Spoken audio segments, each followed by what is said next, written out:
ready. Are you ready? Yes. All right. Good afternoon, Roberto, and thank you so much for sitting down with us today.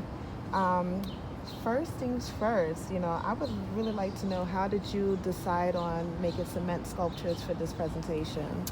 Well, So about a month ago, I was looking to create. I was challenging myself, looking to create pieces with new materials. Since besides of the traditional paint and acrylics and oil and all that, I experimented with a few things like plaster, clay, but cement had a certain plasticity that I was interested in, and also the challenge that it fades it dries very quickly. But also the fact that cement, although it's very durable, over time it's also ephemeral. So pretty much everything is ephemeral. But what I like about cement, it's porosity. It's very porous. So that is really what I'm the most attracted about. And also all the stories that cement tell on sidewalks. There's gum there, there's blood there, there's moss right behind us. That's a beautiful wall with the moss and the black tar contamination of the city, collecting stories over time. So that idea is really what attracted me to it. Creating. It's funny because I started with painting, the idea of painting, but slowly the piece transforms into a sculpture. Oh, wow. Ooh. All right, gonna end it. Okay. All right, ready? Okay. So I see you brought quite a few pieces with you. What was your inspiration for each piece? Yes, so I have 3 pieces here. I have about 6 now. And the 3 that I brought today were the first 3 that I made. They're a series of what I called rain poems, because the elements is the part that will complete the piece. I can only do so much. The pieces will be completed over time, and therefore my inspiration was really understanding how the materials that are placed on top of the cement will transform over time. So I've never worked with any of these materials. I've never made any type of this work before, and it's just kind of it's a bit of a surprise for me as well. There's a surprise element that I don't know, that I'm studying as I go. So I also, the creator, becomes the spectator. One piece, for instance, is meant to be coexisting with moss. Another one depends highly on water. Another one should be placed by the river. Another one is dug on the dirt and allow the insects and things to come and coexist with the piece as well. Okay. All right, you ready? Mm-hmm. All right. Give or take, about how long does it take for each of these pieces to be created? That's a really good question, because I can only speak in terms of when it's ready at this stage. In other words, the pieces that you see right now are about, I would say, 30% finished, because it took me about 15 hours to create it at the stage of where they're at right now. However, over time, the pieces might take 15 days, 15 months, 15 years. So it's a very slow process. They're ephemeral pieces, but this is kind of a contradiction that they take such a long time for the pieces to evolve. And that's kind of what I'm going after, see what happens with them and how the elements affect it. Okay. What is your decision-making process of deciding which piece goes where and why? I mean, I know you touched on this already with the prior question, right. But... Well, the thing is, when I first made these pieces, since we live in New York, my idea was, okay, I'll put the pieces in my fire escape. Poor neighbors. I hope they don't have clothing or anything like that. I'm just kidding. But no, it's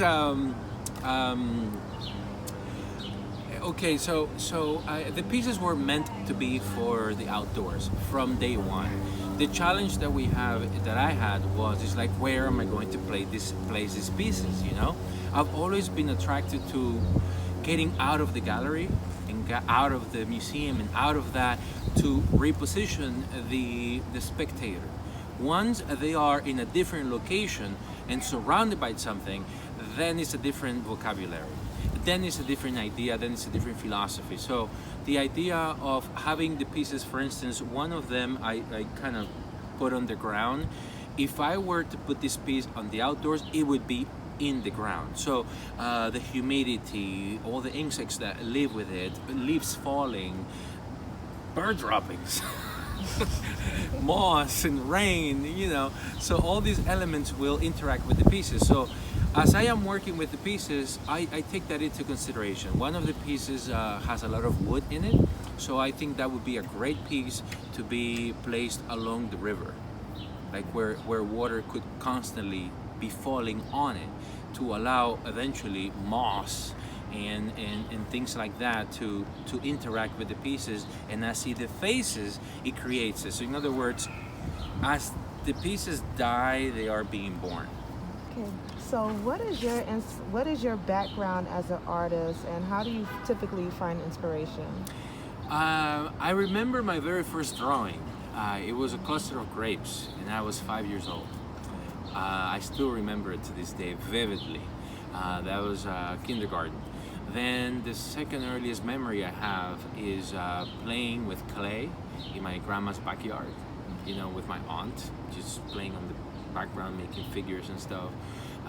Then my mom said, okay, you guys seem to be, me and my brother seem to be Fauci, you seem to be interested in art, so would you like to go to art school? And we said, yeah, of course. So we started taking caricature, you know, like comic books and stuff, and we realized that wasn't, you know, we loved it at the time, but my brother and I were looking for something else.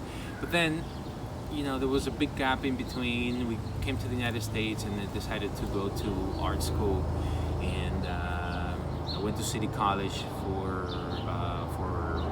at the time, I think it was painting that I was going for. So I started with Leo Fuentes, and then what else? Oh my God! Then I went to graphic arts, went to FIT, then back to City College to finish my bachelor's, and then now I am in the MFA program at City College. So I have been an artist all my life. I'm 44 now, and plan to continue for the next I don't know, 50, 60 years. I hope I last that long. You know, artists always have something there. Yeah, we are victims of our own craft, I guess. Wow, can you tell us more about your cultural background? Sure, I was born in the Dominican Republic. My family, my mother's side is Venezuelan, and my father's side, we have Lebanese. And at 14, we moved to the United States, and I've been in New York for 32 years now, 31, 32 years. And then, so yes, I was immediately attracted to how New York is so dynamic. You know, how you have an Italian restaurant right next to a Thai food, and then you have a tailor that is from Mexico, and then right across is this Santeria place, and you know, so that eclectic, you know, conglomerate of cultures is very interesting to me. In my country, as I grew up, you know, I grew up in Mau Valverde. It's a province in the northeast of the Dominican Republic. It's a valley surrounded by mountains, very high mountains, two main chain of mountains and rivers. So we always went to the river. We always, you know, explored, did a lot of hiking. So my interaction with nature was from an early age. And then my grandma was a botanist as well. So I mean, not a botanist, but she was a collector, kind of, you know, had a garden. like this. She had a garden was bigger than the house, to be quite honest. Yeah. Oh, That must have been beautiful. Yeah, she Yeah. collected and smuggled plants because back then, you know, there were no scanners or anything like that. So she used to smuggle the plants, put them in paper towel, and put it on the bra, and put the plants in her bra with water. Carry them from Puerto Rico to Miami, from Miami to the Dominican Republic, you know, Venezuela, anywhere that she was, and she found the plant, she would smuggle it to Valverde, to my Valverde, my province. Oh. Okay. What made you decide to become an AnkhLave artist? Oh, well, when I met Dario, I believe it was the first semester, he said, Roberto, would you like some materials? You know, we can actually, if you want, we can go for materials for the arts. And then, you know, over time, then you can maybe show with us. And then I loved the idea immediately. And we actually took a class together with Andrew Lampert, and one of the questions was, where would you like to show? And I threw in the idea of like showing in a bodega, or showing in the meat market part, or in the produce, you know, and the street, to bring the work to the community outside of the four walls in a gallery's place or a museum. So, you know, we immediately clicked and immediately loved the idea, and I said yes, for sure. I would love to be part of something that is thinking of the community, thinking about the community, bringing the community together to unite and you know, continue nurturing the arts. So I think AnkhLave is about that, and that's right. That's exactly, you know, I just love the idea. Yeah, okay. So how do you feel about representation in today's contemporary art dialogue? Well, funny enough, I honestly, I think things have changed. I have to say, from the '60s, from the times of, let's say, Faith Ringgold, up until now, things have changed. But I feel that they haven't changed fast enough. Things haven't. I believe that still somewhat there's a certain group of people that are dominating the scene, and you see some infiltration of, and I have to say infiltration of some of a minority group, but I don't feel that it's moving at the pace that it should be moving. Still, I believe monopolized and capitalized and for a specific type of group. And I think that this is a major motivation for me to be in a place like this, so that I can bring the work to public places, and so that everyone can be part of it. But I would love to see more changes, a little bit more drastically, because art has no boundaries, you know. What advice would you like to give to any new and upcoming aspiring artists? Okay, well, I the same advice I would give to anybody: don't quit your day job to devote yourself to the art. Art making is something that is a vein that runs through our bodies, and we can't live without it. To be quite honest, for the sake of health, if you want to live longer, keep making art regardless of anything that life throws at you. At my day job, I don't make art. I don't sell my work. I don't, you know, my work, for God's sake, my work disintegrates in public places. I don't sell it, so I don't make a living out of it. But so don't let these financial boundaries, you know, this financial what's the word I'm looking for? The financial burdens, you know, restrain you from doing work. If you're an artist, work, period.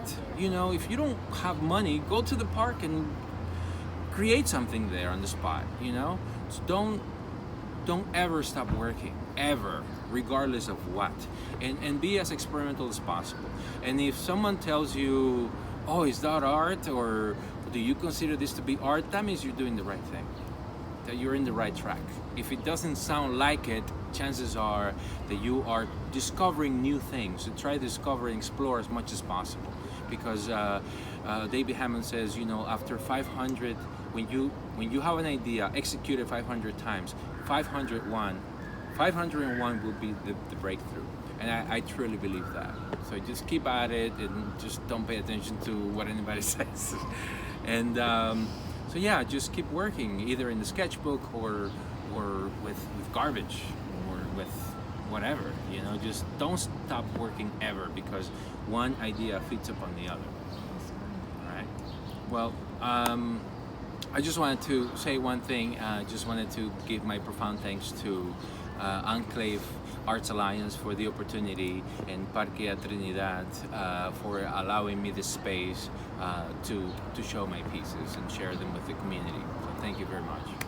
4, 5, just 3. Now this is number 3, but I didn't go. Okay. Didn't make it all the way around it. Okay. They look really good. That's 3. Okay. How many did you find? 3. This is 3. That's 3. Okay. Oh, pero con esta, with this one, 5. This is 4. Yeah, this is the demo. So this is 4. 4. Anybody else? I heard 4, 2. Anybody else? How many pieces do you guys find? 3. There was some stuff that I wasn't I wasn't sure. Okay. I didn't get all the way. We didn't get all the way around. Oh yeah, All that's right. why. I didn't go all the Well, way. so this work is part of my rain poems. The whole idea is to have the pieces, create the pieces up until they are wherever they are now, and allow the elements to complete its part. So in other words, when you bring the pieces out and you leave them outside, they took me about 15 hours to create, but they can go from 15 to 15 years. So over time, they're made with cement and then biodegradable material that is in the figure, in the foreground. It's all things like spices, charcoal, glue, things like that. So over time they will decay and transform. So transformation is the whole key here. And when Dario offered the opportunity to show, I thought it was phenomenal. So the pieces were placed in places where I would normally put them if they were out there in the open. So that's the whole idea of the pieces. So I'm sorry. Yeah. Dario, I was wondering how you found this place. so yeah, Dario is AnkhLave Arts, AnkhLave Arts a Alliance. little bit. You know what I mean? It's too much hectic, too much noise in the city. So that way, when you come in and appreciate nature, you're looking for the pieces. So that way, you really appreciate nature. The lady that I was touring before, she started finding things like, oh, look how nice the yellow looks with this flower, etc. So that's the whole point, just to kind of slow you down, and enjoy nature. It happened to me. There was stuff that I thought was an art. Exactly. That is just ordinary stuff. It was like an open pose with something else that was so interesting that you would have just walked by, just stopped and looked at the color and the texture, and saw it like what art really is. Just another part of nature. So, do you guys wanna come and then maybe do the Q&A since we have 20 more minutes? As we go through the pieces, do you have questions? Please let me know. Okay. All right, so let's. The lady that was here before asked me if this was the piece. And I say, you're very close to it, but yes. The whole idea is why here? Because the moss eventually will transfer to anything around. As you know, moss, it gravitates and goes to, it lives on anything. So if I were to leave this piece outside, let's say for a year, by the time that I take it out of its habitat, it will already have like spider webs and stuff. You can see some spider web here. You have animals and things living there. So all pieces start black, and then with water, when water falls, it starts to decay over time. And then the foreground, which is at the very surface, starts to fade down. If you touch it, you can touch it, it's fine. The smell is turmeric, so they're very fragrant as well. So there's clove, cinnamon, ginger, there's moss in there, there's thread, plastic, and over time, I don't know what's going to happen, but the transformation occurs, and that's what I'm interested in. Well, the whole point was that I wanted to put it here to talk about the relationship and how nature, does its thing. You see, there's plants coming out of it, and there's this black from the the smog of the city, but there's also green of the moss coming through. So all these things, although they're very permanent, are also very, they decay over time and transform. So that was interesting. This one I put on the ground, and this is a piece that is meant to be for the dirt. Okay, so over time the piece will have leaves and grass and ants and spiders and things living on. Over time it will be covered, and let's say in 10 years I come and dig it out, wash it out, and put it on the walls as it is. So that's so. Oh, I like that. So Wow. so there's a collaboration of between the artist, the elements, and the person who owns the piece. So if you own the piece, you will decide when the piece is finished or how much you like it, and then you wash it out, put it on your wall, and that's how it's done. Sí, lo puse ahí. Estaba un poquito en el otro lado y lo traje. So the last piece is here, which is actually the very first piece that I made. Already, there was kind of an arch and a little cave thing that was really speaking to me in regards to the piece. Now this particular piece, I'm gonna take it out because I have to show you something. Oh, If you can see it. what is that? A tile? I'm gonna tell you right now. So this is cement is on the surface, and then right underneath, right here, is glass. So the piece underneath has a painting that is also evolving over time. So you have time is really the quintessential part here, because both on the outside and the inside is transforming over time very slowly, right? So again, this was all black. The rain as it's coming is already wearing it down, and you can start revealing the color. So the longer it stays, the more bright it will become. What's in the glass? Huh? What kind of materials are under the glass? Under the glass, good question. Those are it's a painting of organic materials. So over time that are photosensitive. So all of this used to be purple, okay, and now it's turning, and now it's kind of bluish, light blue. Over time, all of that will disappear, leaving trace for only the black and maybe a little bit of the brown. So that's the last piece, but it was the very first one I did. So, yeah. Anyway, so yeah, that's it. So those of you, huh? It looks heavy.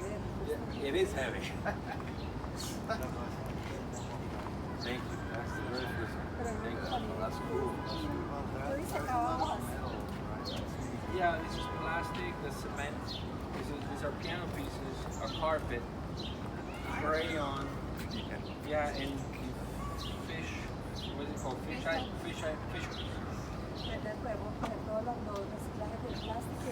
I have a question for you. Yes. Okay, the placement of your pieces. Yes. Do you put the placement of the piece where you want the significant environmental impact to have the most? So you put it. What was it? You're thinking to put it over there versus say right there? Yeah, I mean, it's about walking around and just finding something that speaks to the piece. But also, this piece right here would be covered most of the time. So it's slowing the piece down because the piece inside is photosensitive. Right. So in order to allow the piece to live a little bit longer, I had to put it in the shade. So you strategically put the piece Right. depending on the effect that you want. Correct. So for instance, that one, I wanted the moss to be part of it, Yeah. so that's why that one. And then I dug the other one because I'm interested in how the wood will be rotting away over time. So yeah, so it has to do with the environment, yeah. It's a transistor. Eventually. Can I grab the hose, please?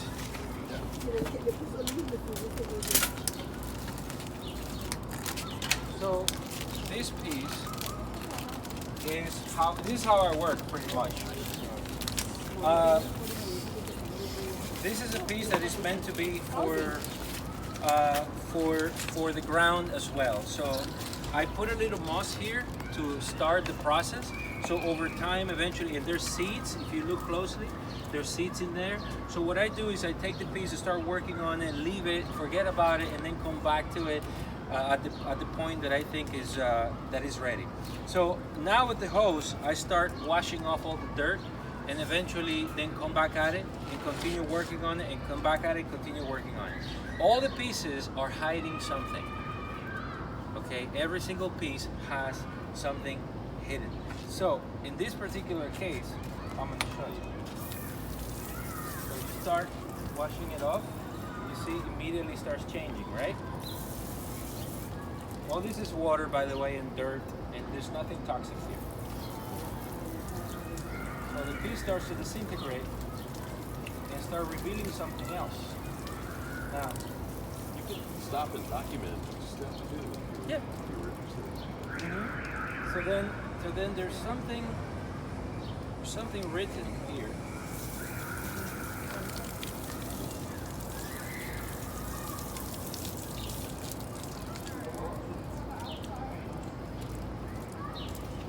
Over time, it starts to reveal what's hidden inside. But I actually wrote something all along here. But you know, it's gonna take a lot longer than 5 minutes in order for the piece to reveal itself and to see what is written in there. But that's how it works. That's the process, and that's my work.